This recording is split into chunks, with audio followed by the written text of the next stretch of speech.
Doctor Shafiqul Islam Masud.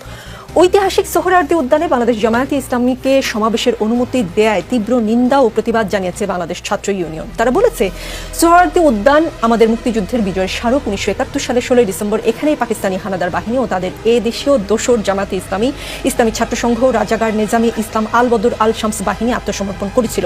অথচ আমরা দেখলাম স্বাধীন বাংলাদেশে এই প্রথম গণহত্যাকারী যুদ্ধাপরাধীদের সংগঠন জামায়াতে ইসলামীকে সোহরাওয়ার্দী উদ্যানে সমাবেশ করার অনুমতি দিয়েছে ডক্টর ইউনূসের নেতৃত্বাধীন অন্তর্বর্তীকালীন সরকার।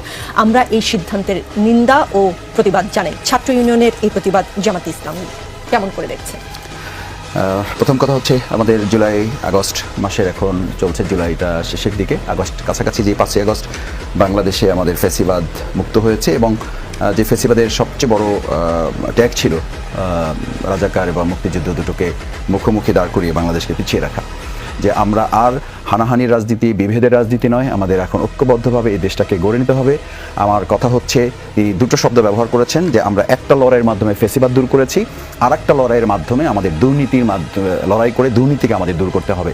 এই জায়গায় আমরা বোধহয় এখন সামনের দিকে এগিয়ে যাওয়ার সামনের দিকে এগিয়ে যেতে চাচ্ছেন। আমি আবার পেছনে একটু ফিরি, আমার প্রথম প্রশ্নেই ফিরি।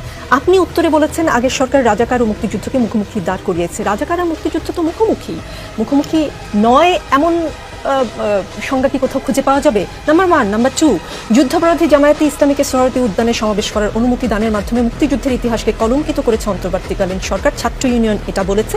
মুক্তিযুদ্ধের ইতিহাস এর মধ্য দিয়ে কলঙ্কিত হলো কিনা?